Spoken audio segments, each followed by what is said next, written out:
এই এসএস এর কড়াইটা কিনেছিলাম আমি অনেক শখ করে। কয়েক মাস রান্না করার পর এরকম তেল চিটচিটে দাগ পড়ে গেছে, যেটা সহজে ধুলে যাচ্ছে না। তো ঘরোয়া উপায়ে ছোট্ট একটা ট্রিক্স ব্যবহার করে মাত্র 2 মিনিটে এরকম সুন্দর একটা চকচকে লুক দিয়েছি, সেটাই আপনাদের সাথে শেয়ার করব। আপনাদের যদি এরকম কোনো কড়াই থেকে থাকে বাসায়, আপনারা কিন্তু ট্রাই করতে পারেন। তো প্রথমে আমি একটা নেটের জাল ব্যাগে কিছুটা ভিম বার লাগিয়ে নিয়েছি একটু পাতলা করে। তারপর হচ্ছে সম্পূর্ণ কড়াইটাতে এভাবে সুন্দর করে মিশিয়ে দিচ্ছি। মনে রাখবেন এখানে একটু বেশি কিন্তু ভিম বার ব্যবহার করতে হবে। তারপর যেখানে একটু বেশি পোড়া দাগ ছিল, মানে যেটা সহজে ধুলে যাচ্ছিল না, সেখানেই হচ্ছে আমি বেশি বেশি করে ভিমবারটা এভাবে লাগিয়ে দিচ্ছি। আর হ্যাঁ, আপনাদের বাসায় যদি চুলার ছাই থাকে তাহলে ভিমবারের সাথে মিশিয়ে দিতে পারেন, এতে করে কিন্তু আরো ভালো রেজাল্ট পাবেন।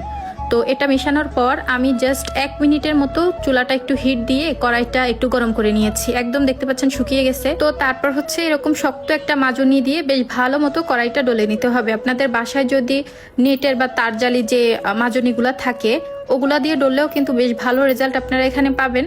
তো যেহেতু আমি এখানে ভিমবার দিয়ে কড়াইটা কিছু সময় হিট দিয়েছিলাম, লেগে গিয়েছিল ভিমবারটা, এই জন্য একটু পানি দিয়ে মাঝে মাঝে হচ্ছে একটু ডলে নিচ্ছি, সাথে একটু ভিমবারও আবার এক্সট্রা ভাবে দিচ্ছি। আর এই কাজটা করার সময় অবশ্যই কড়াইটা বেশ ভালো মোটামুটি গরম থাকা অবস্থায় আপনারা করে নেবেন। কড়াইটা একদমই ঠান্ডা করবেন না, তাহলে কিন্তু এই দাগটা সহজে উঠবে না। আমি এই হাতলে কিন্তু একটা ন্যাকড়া দিয়ে চেপে ধরে তারপর পরিষ্কার করতেছি, বেশ গরম ছিল। তো এভাবে আপনারা হচ্ছে 3-4 মিনিট এরকম ডলার পরে দেখবেন কি আস্তে আস্তে সব কালি যেগুলো ছিল এগুলো উঠে যাচ্ছে। আমি কিন্তু নর্মাল ওয়াশ করেছিলাম প্রায় 10 দিন ধরে, মানে ভিমবার দিয়ে শুধুমাত্র, একদমই যাচ্ছিল না।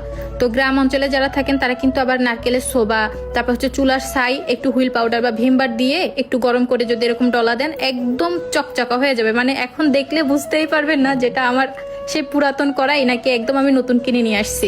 গরম থাকা অবস্থায় আমি একটানা 2-3 মিনিট শুধু এইটা মেজেছি। মাজার পরে এই যে এখন ফেনাগুলো সরালেই বুঝতে পারবেন যে কতটা পরিষ্কার হয়েছে। 1, 2, 3, এবার দেখুন ফাইনাল লুক। মানে মাশাআল্লাহ, এত সুন্দর পরিষ্কার হবে যেটা কখনো ভাবতেই পারিনি।